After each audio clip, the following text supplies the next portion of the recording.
Hello everyone, and welcome to this special guide on building a sacramental marriage. Today we embark on a journey exploring the profound beauty and depth of the vows exchanged in the sacred covenant of marriage.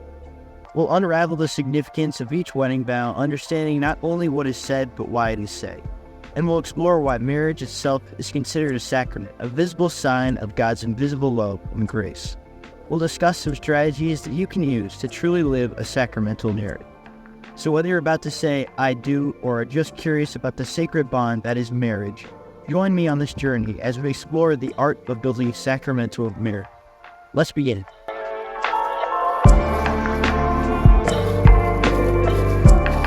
Let's start with the first wedding vow.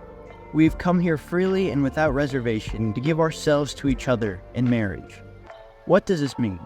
This statement is a declaration of the voluntary, unconditional, and mutual commitment of two individuals to enter into the institution of marriage, where they pledge to give themselves freely, totally, faithfully, and fruitfully to each other. This emphasizes the significance of free will and wholehearted consent in the marital relationship.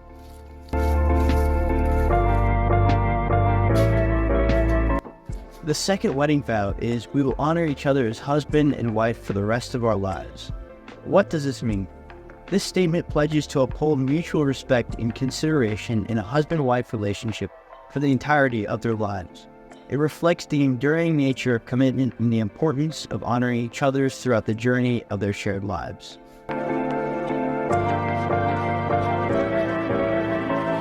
The third wedding vow is we will accept children lovingly from God and bring them up according to the law of Christ and His church. What does this mean?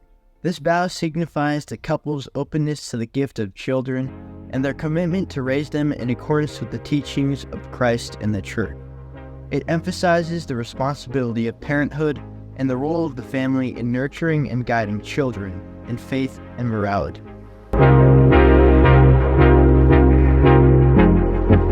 The fourth and final wedding vow is I take you to be my husband/wife. I promise to be true to you in good times and in bad, in sickness and in health. I will love you and honor you all the days of my life. Now what does this mean? This vow encapsulates the essence of lifelong commitment. It expresses the unconditional promise to stand by each other through all circumstances, whether joyous or challenging. In good times and bad, acknowledges the inevitable ups and downs of life, while in sickness and in health, highlights the commitment to support and care for each other in times of illness. I will love you and honor you all the days of my life. Reinforces the enduring nature of love and respect throughout their entire lives.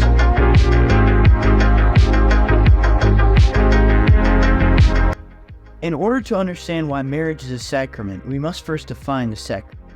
The term sacrament refers to a visible sign of God's invisible love and grace. In the Catholic tradition, a sacrament is an outward and visible sign instituted by Christ to give grace.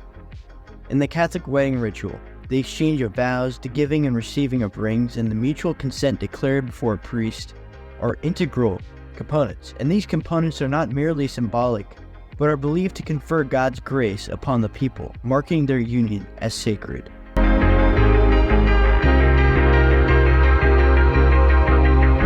In Ephesians chapter 5, verses 31 to 32, it states, For this reason a man shall leave his father and mother and be joined to his wife, and the two shall become one flesh. This is a great mystery, but I speak concerning Christ and the church. This passage highlights the sacramental connection between the union of a husband and wife and the profound relationship between Christ and the church. It emphasizes the divine mystery and spiritual significance of marriage, aligning with the Catholic understanding of marriage as a visible sign of God's grace. So, marriage is a sacrament because it embodies the visible sign of God's invisible love and grace. The vows, particularly I give myself to you freely, totally, faithfully, and fruitfully, marry the qualities of divine love. True nuptial love, characterized by being free, total, faithful, and fruitful, closely reflects God's love. Experiencing marital love is akin to experiencing God's love. In a sacramental sense, marriage becomes a visible and tangible representation of God's grace.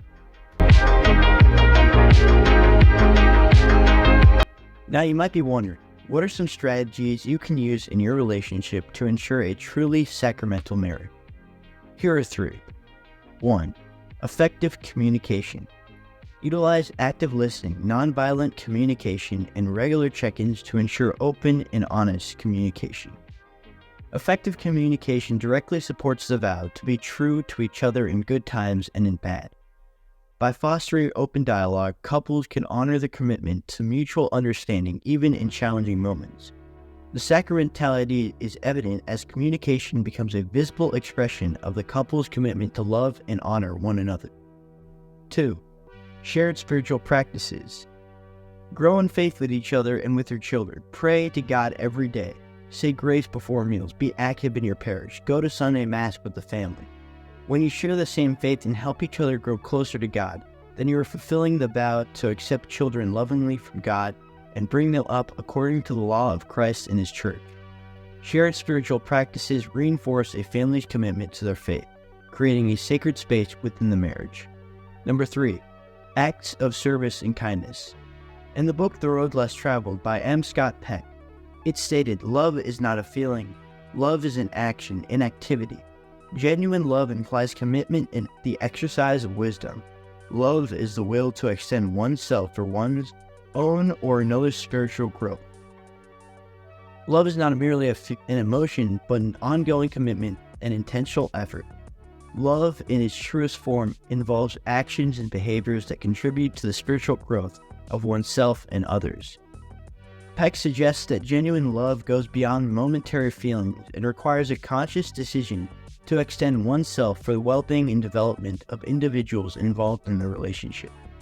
So to live a truly sacramental marriage, you must give yourself to one another. This goes back to the wedding vow: love and honor each other. By giving of oneself, you can express the wedding vows in tangible ways, making the sacrament of marriage visible through daily acts of love and kindness.